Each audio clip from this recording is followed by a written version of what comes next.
There are moments that reveal who we are and who we're meant to become.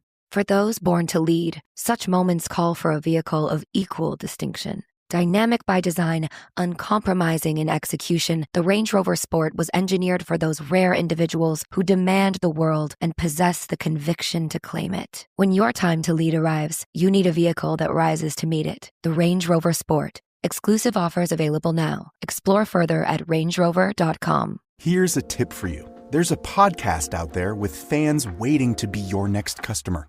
They tune in every week, they trust the host, and that host wants to talk about brands like yours in their own words to their audience. The problem is, you just haven't been introduced yet. We're Acast, where that introduction happens. As the world's largest podcast marketplace, we let you browse shows, see who's listening, and book host-read sponsorships or run your own ads, all from one platform. Transparent pricing, real-time data, complete control. Start advertising on podcasts by visiting acast.com/advertise. Oh no.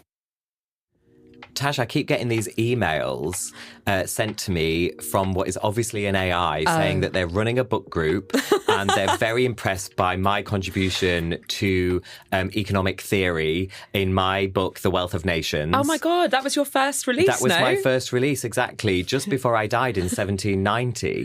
They think I'm Adam Smith, the father of, like, capitalist modern economics. Oh my God.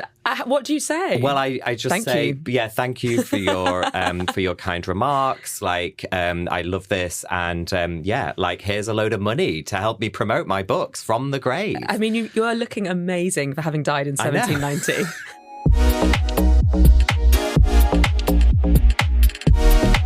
You're listening to The Logbooks. These are the stories of our lives. We are Tash Walker.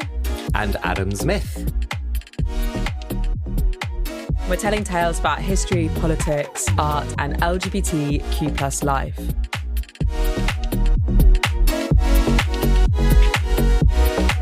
Tash, what's the story? Well, Adam, I'm bringing you another Tash theory. Okay, here we go. Gender queer theory that relates to nature. Okay, Have I told you that I love nature?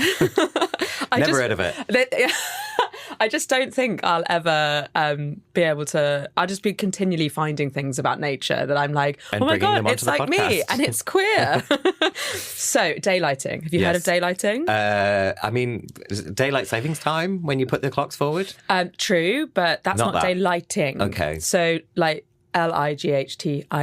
Okay. Daylighting, all one word, is the process of uncovering and restoring a river, stream, or waterway that was previously buried underground. Okay. So a lot of our towns and cities as we see them today have actually been built on waterways because obviously that was a way that carried food and transport and allowed people to trade. So lots of the big cities like London have grown up around water systems. And in the process of doing that, they've actually covered up so many of these historic rivers or streams. There's one near me where I live called Neckinger. It's on an underground river. And so now there's a road and an estate just called Neckinger. Oh, Neckinger. wow. Yeah, apparently there's loads in London, like loads and loads and loads of them. And so what daylighting is to literally uncover those hidden rivers and streams. So bringing them back into the daylight. Right. And it helps to improve ecosystems and reduce flood risk and enhance water quality and all of that. And there's some really interesting examples. One in Seoul, which was like once covered by roads and elevated highways and all of these sorts of things. And now it's been daylighted to and become a feature, like an ecosystem in and of its own right, which is really beautiful. But I was thinking about daylighting being queer. Hang on a minute. Is it that you're queer? Is it something to do... I'm just going to take a wild guess. Is it something to do with gender identity? Oh my God, it is, Adam. Okay. How did you know? So having understood my gender identity later in life, probably mid-30s onwards, but it's obviously something that's really inherent to me and has existed within me for this whole time. But now I am going through this process of daylighting and uncovering all of these gender fluid streams within me. And it reminded me of what happens with rivers. Wow. Okay, great. I love that. Should we let the river flow? I'm sorry, we need a break, don't we? There are moments that reveal who we are and who we're meant to become. For those born to lead, such moments call for a vehicle of equal distinction. Dynamic by design, uncompromising in execution, the Range Rover Sport was engineered for those rare individuals who demand the world and possess the conviction to claim it. When your time to lead arrives, you need a vehicle that rises to meet it. The Range Rover Sport. Exclusive offers available now. Explore further at rangerover.com. Do you keep hearing podcast ads, like this one, for example, but always wonder how you actually get involved with them for your own brand or organization? Well, it's easier than you think. We're Acast, and we give you the platform to do it all yourself. Browse thousands of popular podcasts, choose the shows that match your perfect audience, set your budget, and launch. And if you want a hand, our podcast specialists are there to help you launch with confidence. This is podcast advertising without barriers. Get started at acast.com/advertise.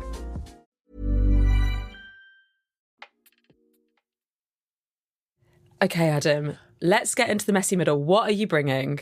We're going to talk about FKA twigs. Oh my God, your one true love. We need to talk about FKA twigs. Okay, I'm ready. On the Logbooks podcast. Okay, great. Are you ready? I'm ready. I booked the studio, just so you know, I booked the studio for 5 hours.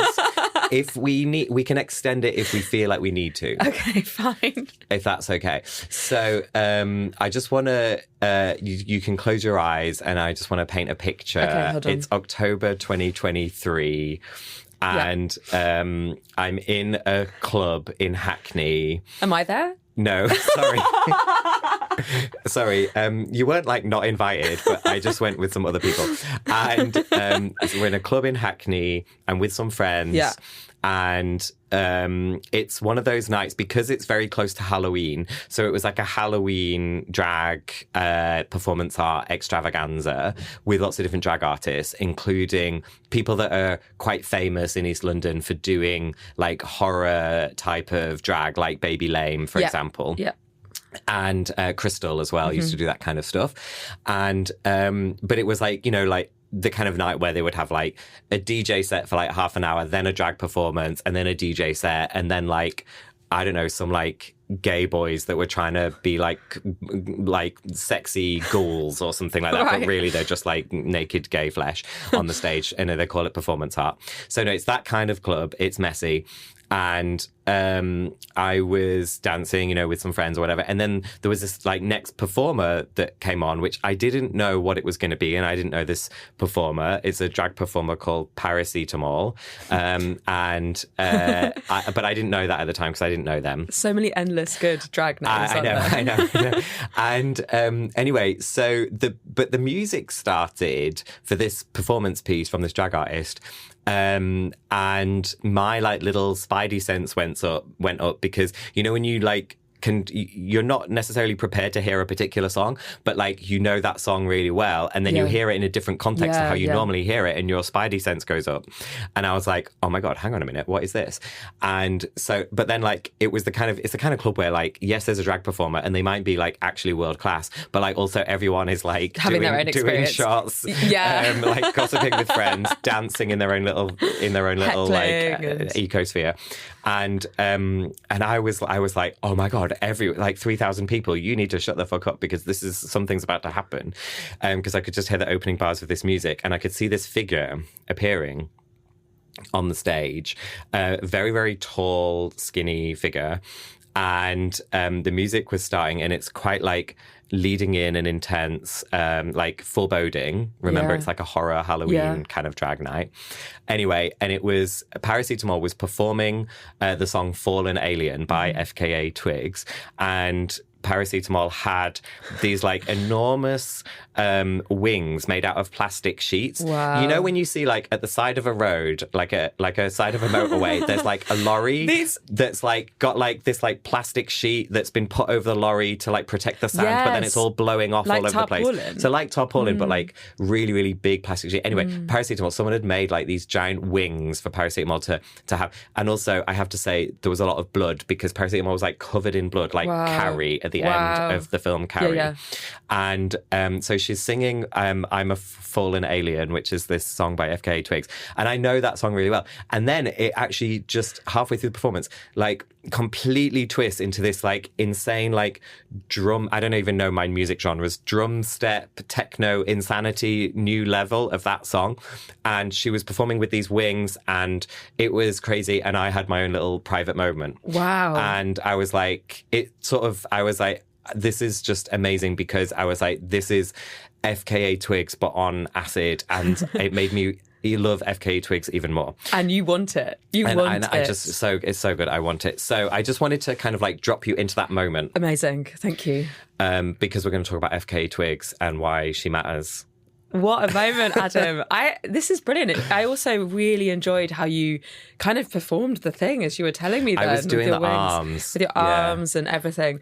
Okay, I know that you love FKA Twigs. I have seen FKA Twigs. I got to see her at the Roundhouse when she did the pole dance performance, and she is mesmeric. She is alien as well. Yes. She is not an alien. She is alien. She is, exactly. So shall I tell you a bit about do. So, I mean, this is not like one of those going to be like, I'm not the kind of fan who's like, oh my God, I'm going to get all the facts right. I'm going to tell you the whole story. So you're going to get all the facts wrong? No, I'm not going to tell me any of I'm the just story. going to say like the things that I like know about her from her bio and stuff like that. Yeah. And like, I don't know if it's going to be in the right order. But it's just that, let's just talk about her. So, as long as you're wearing the tarpaulin wings, then exactly. I'm here for it. I think it's important to say that she is. So she's from quite a rural place in Gloucestershire. That a lot of people can't even say Gloucestershire, or Gloucestershire. Yeah, it's more my accent. Yeah, well, it's more your accent. My ends, yeah. And anyway, so she's from this small place, and she's got mixed parentage, and what the effect of that was that she was like in her school. She was like, I think she said. That she was like the only like non-white kid at school, and she was like bullied for that and seen as weird and different because of that. And like she's not even that old. Like that was not that long ago that was happening. And so, but her mother always told her like that she was beautiful, and she said that FKA Twigs said that she, so her real name is Talia, and she used to say that her mum used to tell her that she was beautiful, and like in that moment at home when her mum was telling her that, she believed that, and she was like, oh my God, yeah, I'm like beautiful, I'm so powerful. Her mum looks quite similar as well, and Twigs was quite like obsessed with her mum's beauty as well, and so I think that probably she could see that in her, and she was like, yeah, we're beautiful women. She was being raised mostly by her mum in this period, the minute that she then got into school and had to like face the world, the sort of real world, as it were, that confidence and that power that she felt from her mum like collapsed, and so that must have been a very difficult really sad childhood and adolescence for her to go through, of being like, made to feel like a weirdo. Yeah. It might also be to do with her body, which is very, very, very slender and slim and lean, and her face, which is quite, and her head, which is really quite. I mean, it's just like beautiful, but like quite an unusual facial shape and head. And I think that her like visual art really brings that out a lot as well. They play with that a lot. Totally. Like she really is an artist who uses her body from vocals to physical in all of its form and stretches. Yes, exactly. Yeah. Do you know why she's called Twigs? No, I was going to ask actually. Well, it's because she is a dancer, as you know, because you saw her dancing, and she came up through dance. Yeah, she came up through dance, and so when she was dancing when she was really little, they used to say that they could hear her like joints cracking as she was like learning dance, and because she is so like slim and slender, that they would say that she was like a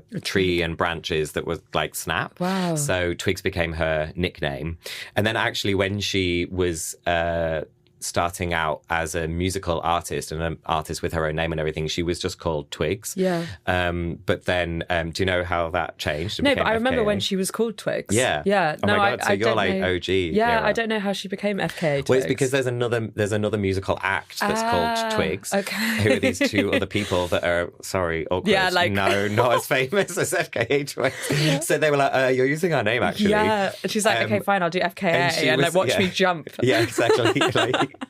Which is a bit of a flex. Yeah. So she put FKA at the beginning, and a lot of people thought that meant formerly known as Twigs.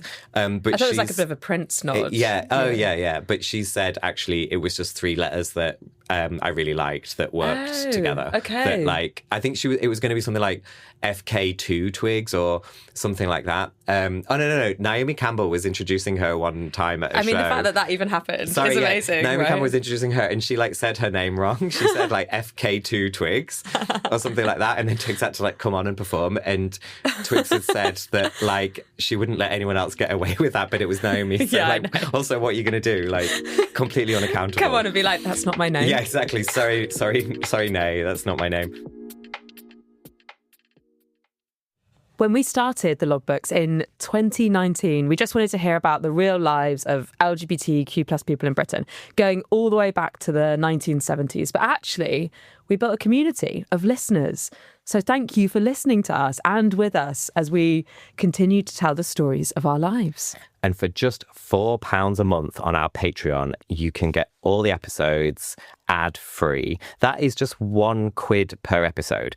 And you'll join our inner circle with exclusive access to what we're working on and how we're thinking, from exclusive posts to Q&As with me and Tash.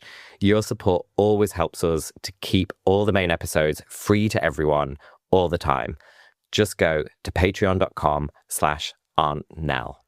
Yeah, like, and she had the, going back to the childhood, and I think that her and her mum like were just perceived quite differently. I think there's this quote that like her mum was perceived as like the witch of the playground, of just being like, but being this like 2 things at once, like one, other people looking down on you as like a freak, but also you being and knowing that you are somehow different, and also in this case like really quite special and quite magical. Yeah, that's an amazing way to like to move through that, but in my mind it comes through a lot of like othering through and exorcism and lots of like horrific experiences of racism. Exactly. And as we continue to talk through these next 5 or 6 hours or so, Tash, that is a theme that will come up time and time again. Exoticization, othering, but also like finding power in that and playing with that. Right. And the reclamation. And I think that's something that we talk a lot about, which is when you're othered in a certain way, there is a power in the reclamation of that othering and saying, well, I'm going to take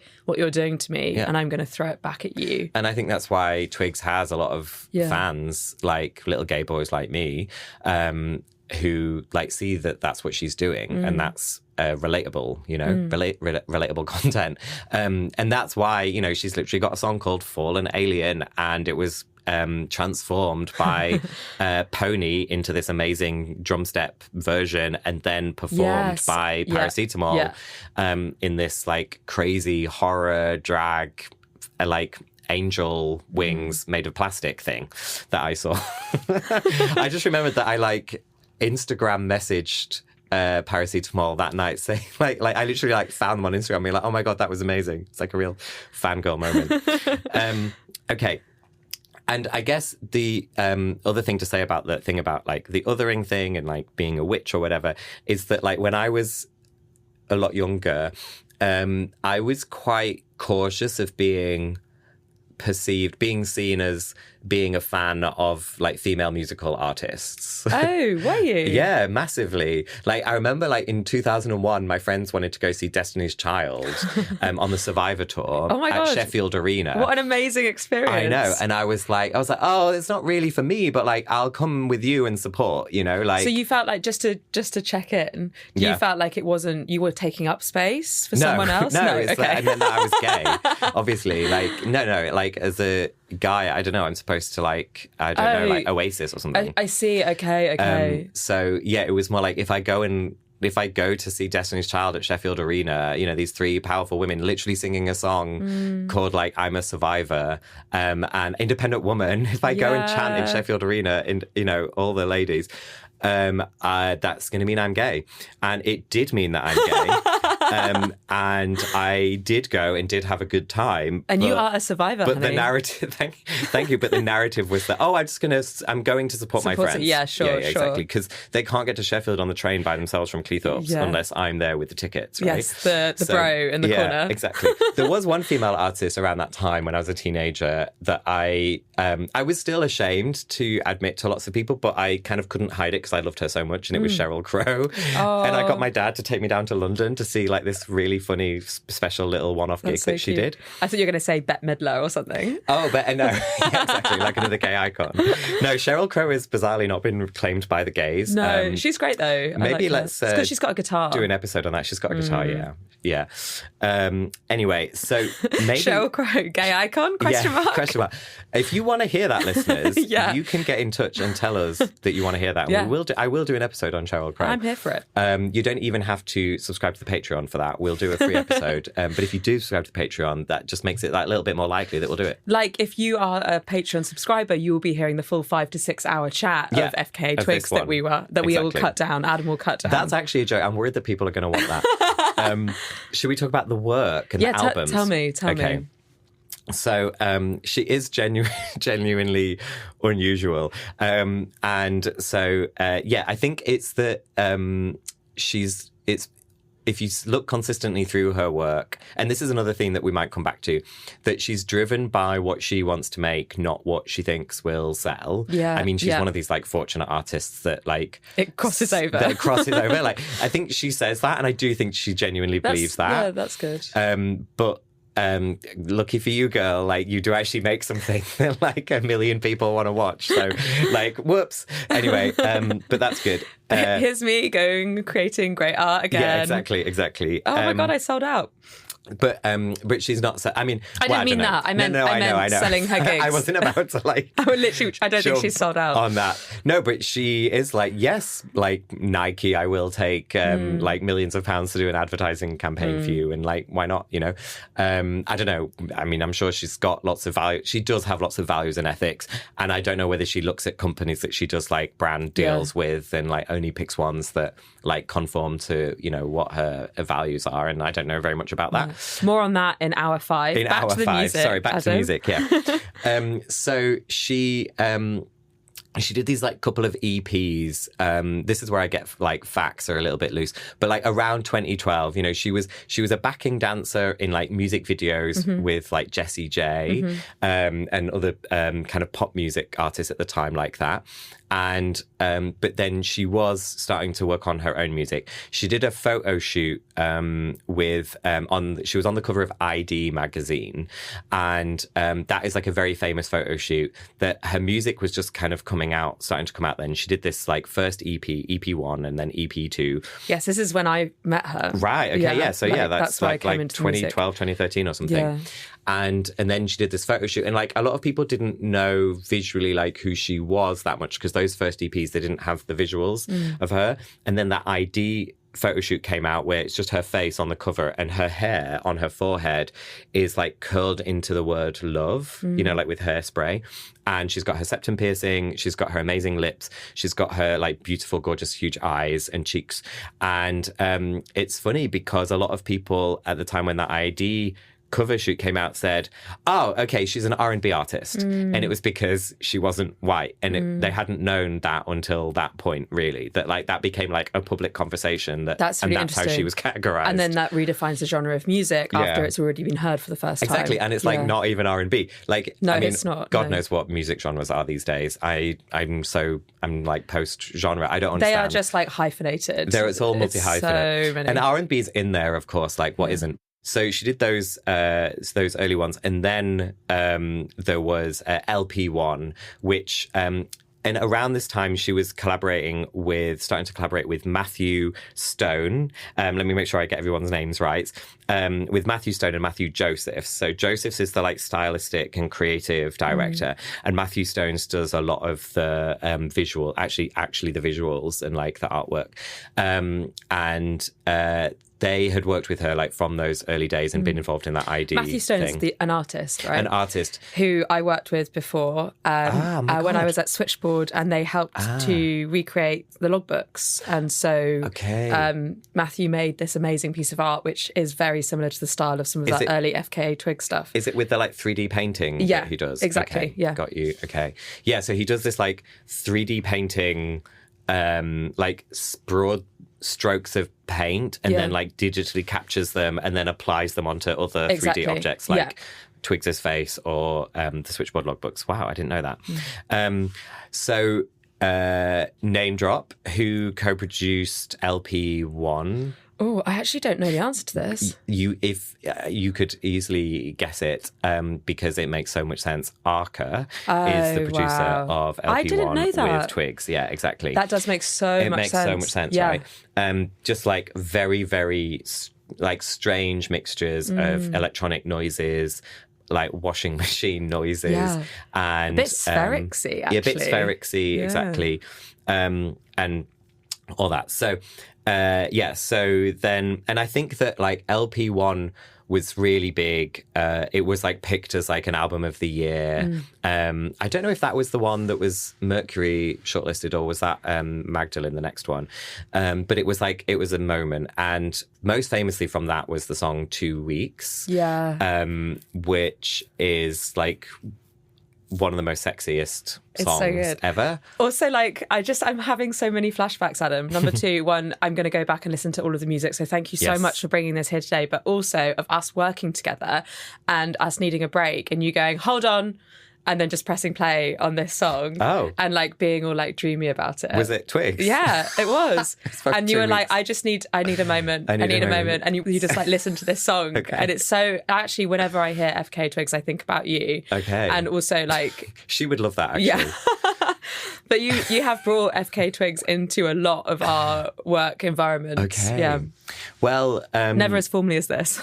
I also bring it into the sex environment because 2 Weeks is a really good song to be sexy with someone. And actually the whole album, LP1, is a really good song. Yeah, it's really hot. Really good album to like have on in the background. And I think that 2 Weeks... She was in the video, if you remember the video, she's like this like goddess. She's like portrayed as this goddess and the camera is like on her face at the beginning and then it's like very, very slowly moving out further and further wide. So then you gradually see her torso and then her whole body and her arms. And then there's all these like other figures that are very similar to her dancing around. And she's kind of this like multi-planetary but Egyptian inspired like goddess, you know, with like a headdress and everything. And that is one of the things I think that I don't want to say like established her like visual identity because there's a lot more to it than that. But I think that in terms of showing this is a person in like complete control and power of her artistic output and her representation, her like self manifestation. And I know that like musical artists always try to do that, but I think her in collaboration with the two Matthews, Johnson and Stone, in like coming up with the visual artwork for the cover artwork for LP1, which is Stone again, where she's kind of, it's like her face, but it's like painted and weird. Yeah. And like, and then they did that again on Magdalene, where they did like even a bigger concept and he like painted her and she's kind of orange and then there's like weird colors in her eyes. Yeah. So she's always playing around with the imagery of like, she's like very, very, very weirdly conventionally beautiful and also extremely unconventionally beautiful at the same time. And I think she's kind of capitalized on that, literally and metaphorically, in the visuals. And well, we need to talk about cellophane. Sorry, it's just while you're talking about all of these things, it's making me think about what she does, which is different, and why she is a, quote unquote artist, because there is no sort of end to the creation process. If you go from the music to the performance to the visual to her style to like how she speaks, what she talks like in interviews, there is this really cohesive piece of art that's happening where this is a wider question. I do not know where that art ends, and whether the art actually ends or not is the question. I mean, I think that that is a good question, and I don't know because I don't know her. But I mean, for sure, like work ends at some point, and there is a night where you're just like in your hoodie at home, you're looking like trash, you're eating fried chicken out of a box, and like I did hear her being interviewed by Nick, she's probably vegan. But... It was like Nick Grimshaw, and so he does a breakfast show on like Six Music, and it was her being interviewed on that, and she was like, I am not a morning person. Yeah, right, okay. And so it was like, okay, I'm getting a bit of an insight into her, But I do think that there's something in what you're saying, which is, with her, very, very true, is that I think that she lives in... I'm sure she lives an integrated life in the sense that she's a purely, fully creative person. Yeah. And she's working with people. She chooses people. She's really she writes a lot of songs, and then produces some of them. And then of those, some of them make it out. She's. It's fully integrated, and also the visual and the music is also fully connected, and you see that in her distinct eras. Yes. So there's been a lot of chat in the past year and a half since Eusexua came out of like it's a whole new visual style and a whole new musical style for her, but it's also clearly integrated to all the rest as well. Like it's a development of... Yes, totally. And it's making me think, as Eusexua, of course, is like a new word as well. And out of that came like this whole idea, which was what that campaign was really centered around, which was really clever. Yeah.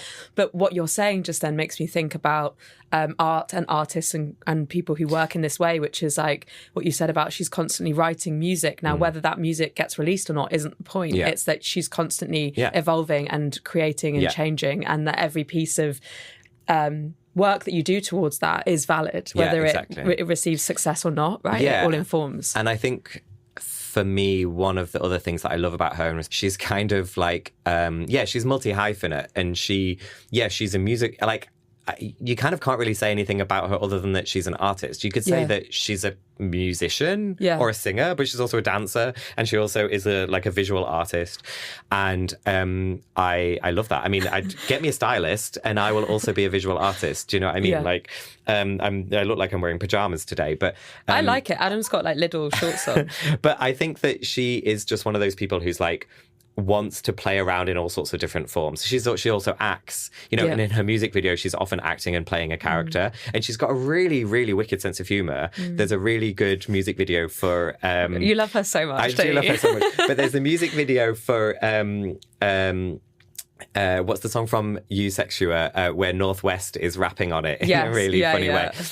Childlike Things is the name of the song. And there's this music video where she's taking the piss out of the music industry, taking the piss out of her, and she's like playing for them. And she's acting. It's also really funny. She's comedic.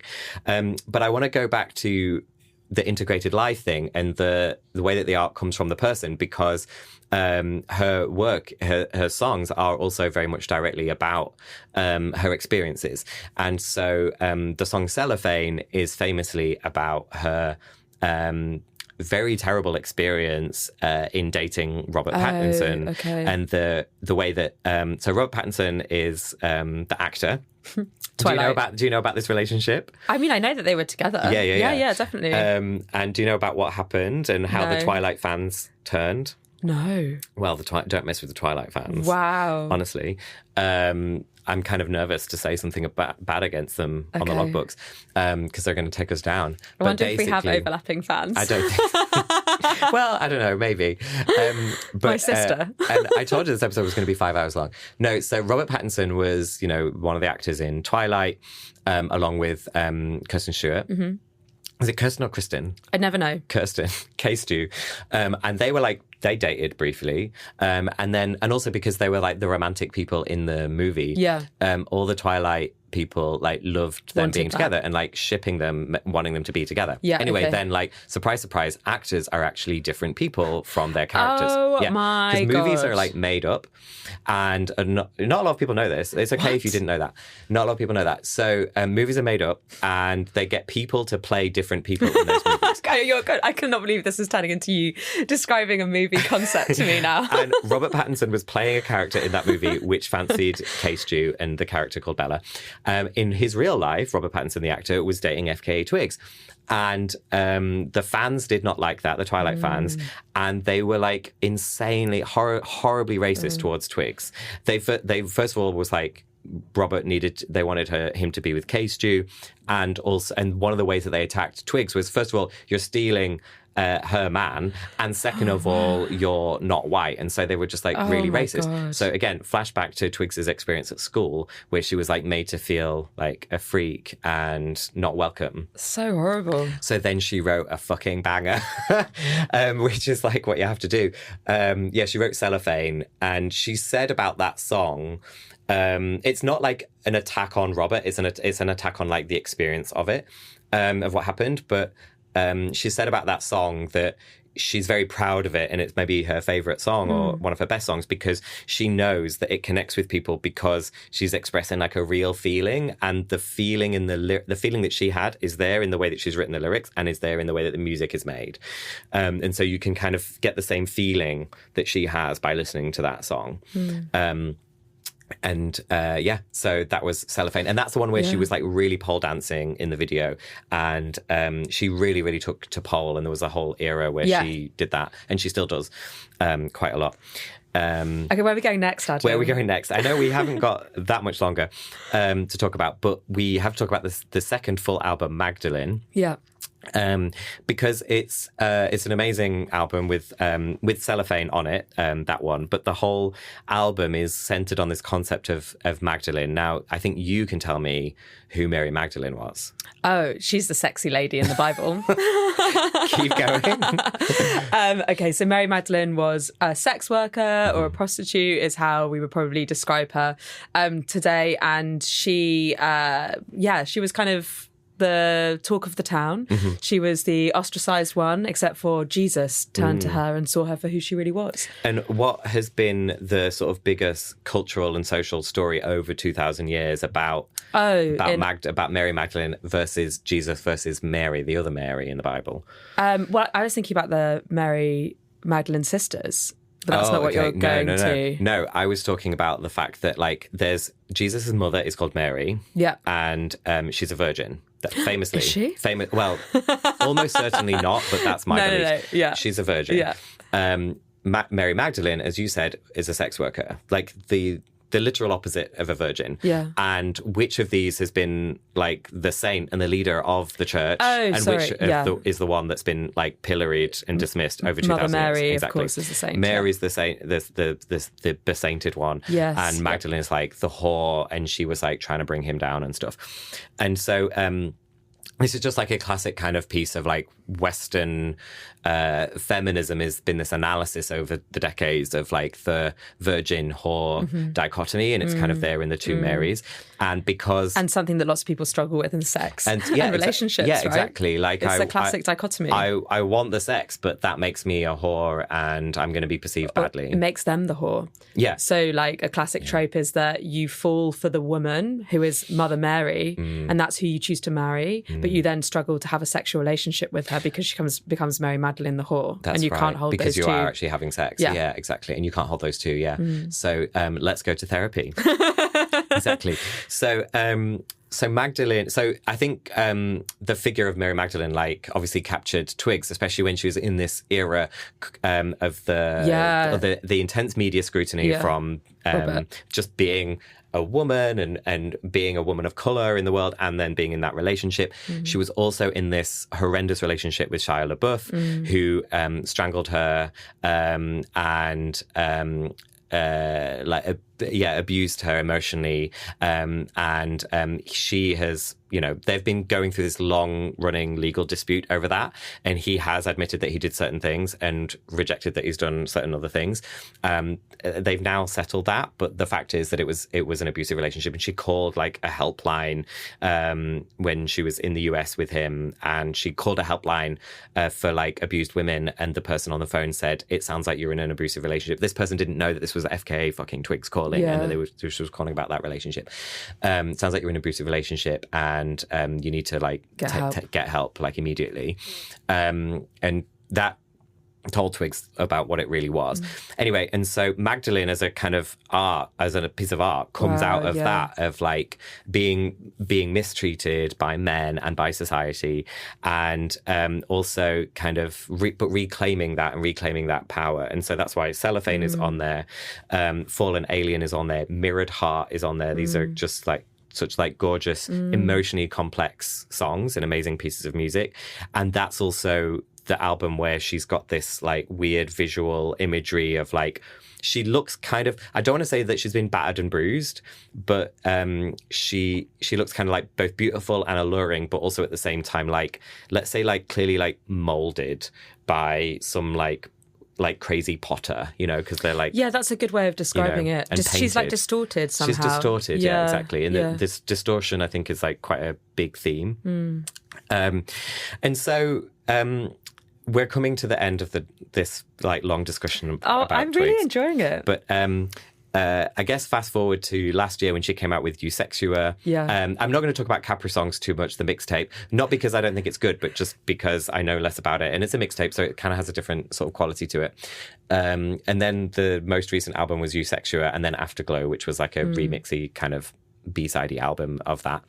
And here she's like an alien in the club, like she's in these underground raves, and I was like, hang on a minute, Twigs is making like a rave album. Yeah, it's so good. Also, there's that song on it which is like just hooking up with someone for the night in the club. Stranger. Oh my god, what an amazing song. Yeah, and it's funny because like Madonna's new song is like I feel so free, and she's like sometimes I just want to be anonymous, and like I go to the club and like they're like nobody knows me, and like I find it hard to trust people, so I just go into the crowd and then I'm just a dancer in the club. And it's like, that Madonna's probably not actually doing that. Whereas Twigs has made another song, which is actually quite Madonna inspired. Like it's a lot of like quite late 90s Madonna vibe to it. And she's done a song like called that Perfect Stranger, where she's like talking about the same thing basically. I don't know how you disguise yourself if you're Twigs, because you're like so gorgeous. Well, she's also quite small. She can be small, So that does help, I think. Put a hat on and some sunglasses is what they do. And you're in a club. No one knows who I am. So I think maybe we could say what Twigs... Well, I can say what Twigs means to me, Adam, but if you want to say it as well. I think Twigs is an entry point into your alien appreciation of yourself and your freakish nature. And I think that is something that maybe you knew about yourself really early on, but wouldn't allow it to be freed. Since then, you have cracked open that shell. And I think Twigs is helping you to see the way to do that. Yeah, I think that's pretty good. I would say that. And I think she's got like total artistic commitment. She's got like queer feminist politics at the heart without necessarily saying, this is queer feminist politics. And I love that, because I love it when you layer those things and you make work that is clearly infused by your values and by, in my case, what I think is right, queer feminist politics. Showing, not telling. Yeah, exactly. And she's showing, not telling. And she gives us permission to be multiple things at once, to be weird, to be ugly and beautiful at the same time, and know that that's a false binary anyway. I mean, it does help if you are as beautiful as she is. But yeah, like, I think that is probably where it lands. And so this is an FKA Twigs appreciation episode. From one alien to another. There you go. Well, I just cannot wait to submerge myself in FKA Twigs' music. Yes. Thank you so much for bringing it to me today. And I'm going to send you the pony flip of Fallen Alien, which is only on SoundCloud. Oh, please. And I'll put it in the episode notes as well, because it's so good. maybe I'll listen to it on our journey to Norfolk this weekend. Oh, yes. Oh, we're off to Norfolk. We're off to Norfolk, yeah. Okay. We're off to do a Logbooks talk in Norfolk this Saturday. Yeah. So if In you Norwich. are in Norwich, come on down. Queer Norfolk are the ones who are organising it, and I'm really looking forward to it, actually. I love those folks up there. Yeah. They're so great. It's great. Can't wait to be in Norwich again. Yeah. The Logbooks is an Aunt Nell production. It is hosted and produced by Tash Walker and Adam Zmith. The assistant producer is Mia Campbell. Music from Soundstripe, Original artwork by Natalie Doto. with thanks to the dreamboats at Acast.